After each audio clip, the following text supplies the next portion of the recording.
Waduh, udah kerekam. Assalamualaikum warahmatullahi wabarakatuh. Waalaikumsalam warahmatullahi wabarakatuh. Alhamdulillahirabbil alamin. Wa bihi nasta'inu ala umurid dunya waddin. Wassalatu wassalamu ala sayyidil mursalin wa ala alihi wa sahbihi ajma'in. Amma ba'du. Alhamdulillah, puji syukur kita sampaikan ke hadirat Allah Subhanahu wa Ta'ala. Kembali Allah temukan kita, kembali Allah barengkan kita, kembali Allah satukan kita di dalam sebuah halaqah. Mudah-mudahan ada manfaat di dalamnya, yang mana manfaat itu kita bisa laksanakan kebaikannya dan menjadi syafaat untuk kita di yaumil qiyamah. Amin. Kemudian salawat dan salam kita sampaikan untuk Rasulullah Sallallahu Alaihi Wasallam. Mudah-mudahan salawat yang kita sampaikan itu juga menjadi syafaat untuk kita di yaumil qiyamah nanti. Amin. Teman-teman yang berbahagia, hari ini ya kembali saya mendapat jatah. Mudah-mudahan jatah waktu saya hari ini bisa memberikan sedikit pengingat untuk kita ya tentang sebuah hadis Rasulullah Sallallahu Alaihi Wasallam. Tapi sebelum itu bersyukur ya. Pertama-tama kita patut kemudian perbanyak bersyukur, karena dengan perbanyak bersyukur maka Allah akan tambahkan nikmat untuk kita ya. Hari ini kita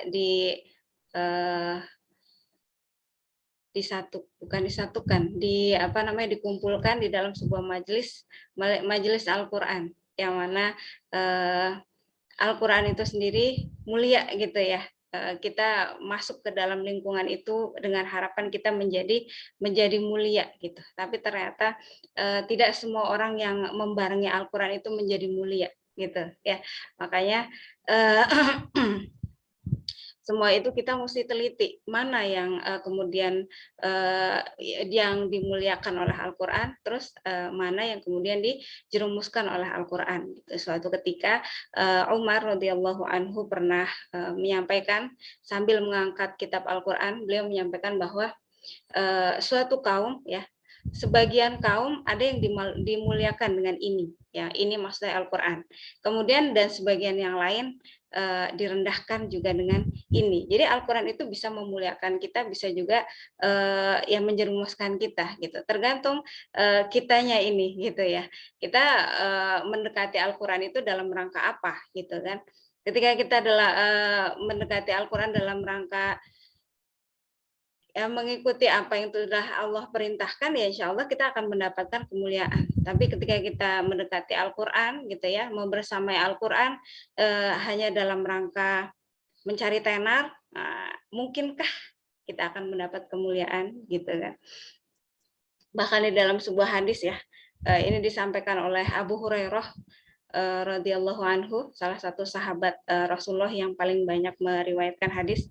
Jadi suatu ketika beliau dikerumuni orang di Madinah gitu kan, dikerumuni orang di Madinah. Kemudian kenapa beliau dikerumuni di situ? Karena beliau bilang, saya ingin menyampaikan sebuah hadis dari Rasulullah, kata Abu Hurairah. Tapi beliau ketika akan menyampaikan, beliau terseduh gitu. Kemudian berkali-kali beliau akan menyampaikan, tapi beliau terseduh-seduh lagi.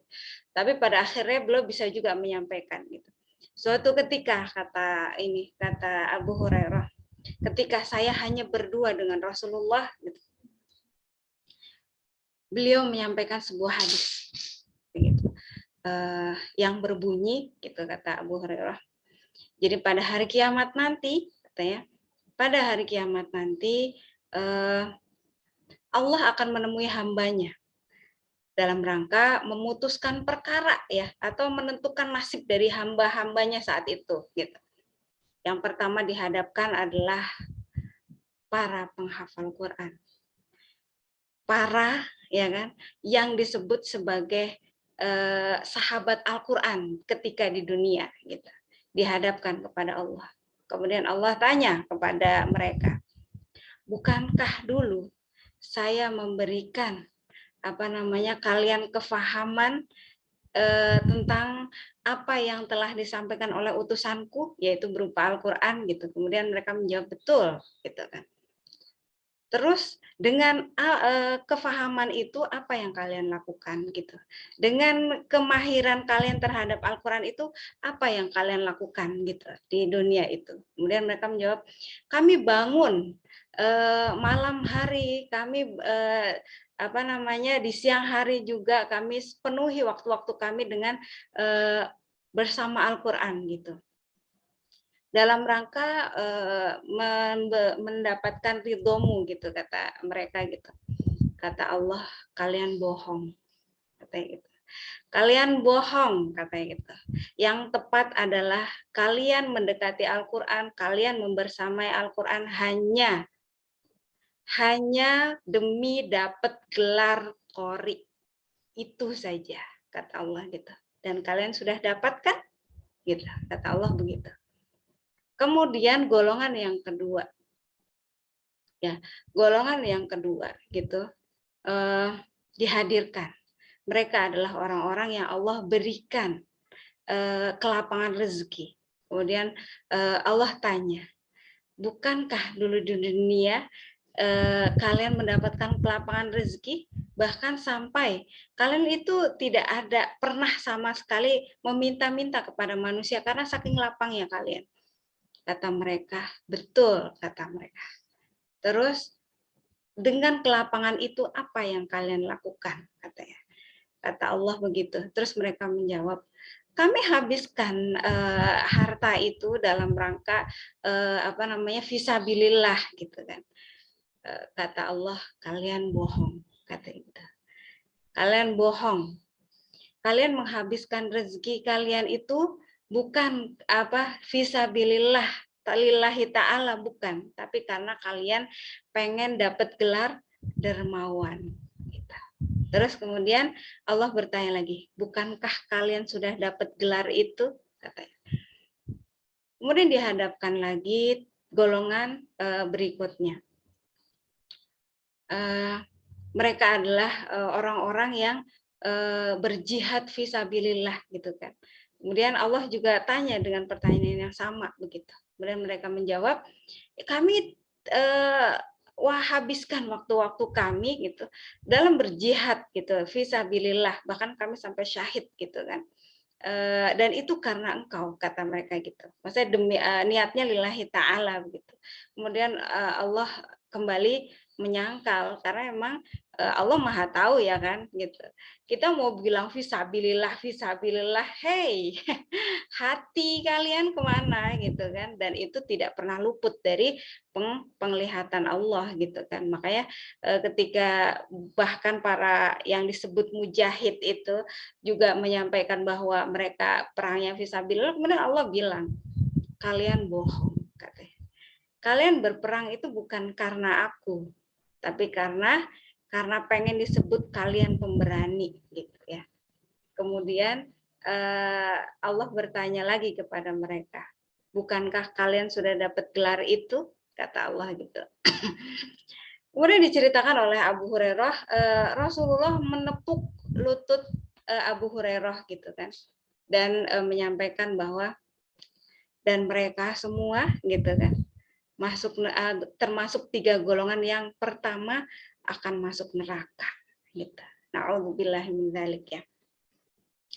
Tentu dari hadis ini teman-teman kita bisa merenungi diri gitu ya. Kita termasuk hari ini kita termasuk salah satu dari golongan itu. Bukan berarti maksudnya kita akan masuk ke situ, bukan, tapi kita termasuk yang diceritakan di hadis itu ya, yaitu orang-orang yang membersamai Al-Qur'an setiap saatnya ya. Kita tilik kembali hati kita saat ini gitu kan. Betulkah kita memang membersamai Al-Qur'an itu memang karena pengen dapat ridhonya Allah atau karena pengen ikut tren gitu kan hari-hari ini itu tren dekat dengan Al-Qur'an, tren menghafal Quran itu kan menjamur ya gitu, menjamur gitu. Jadi ya begitu mudah menyamarkan niat gitu ya untuk mereka yang tidak meyakini bahwa Allah itu Maha tahu kan gitu. Makanya Bismillahirrahmanirrahim ketika memang hati ini ada kecondongan untuk ke arah yang tidak baik, ya kembalikan hati kita, ketuk lagi hati kita bahwa mari kita sama-sama gitu kan, luruskan niat kita bahwa kedekatan kita hari ini itu sebuah anugerah, ya. Selayaknya orang mendapatkan anugerah adalah mensyukurinya gitu. Dengan cara apa? Dengan cara betul-betul gitu ya, betul-betul mengusahakan ya kan untuk tetap di dalamnya dalam keistiqomahan baik secara zohir maupun batin gitu ya. Keistiqomahan dalam artian adalah lurus ya menghadap tujuan yang sesungguhnya. Apa itu? Allah Subhanahu wa taala. Mudah-mudahan dengan begitu ya, dengan terus kita memperbaiki niat kita seperti itu, Allah juga bukakan kembali jalan-jalan yang tadinya tertutup mungkin. Yang tadinya belum ridho kita lewati, mudah-mudahan dengan terus diperbaiki niat kita, Allah bukakan pintu itu. Amin ya robbal alamin. Demikian mudah-mudahan pengingat ini ya bisa kemudian menggerakkan sisi kita yang masih kelam untuk kembali ke jalan yang seharusnya, sehingga kelalaian yang mungkin saat ini sedang kita rasakan itu berbalik menjadi semangat yang kita dapatkan, dan itu akan menjadi suntikan terus kita menjadi pribadi yang lebih baik. Amin ya robbal alamin. Mohon maaf lahir batin, mudah-mudahan ada manfaatnya. Saya akhiri. Assalamualaikum warahmatullahi wabarakatuh.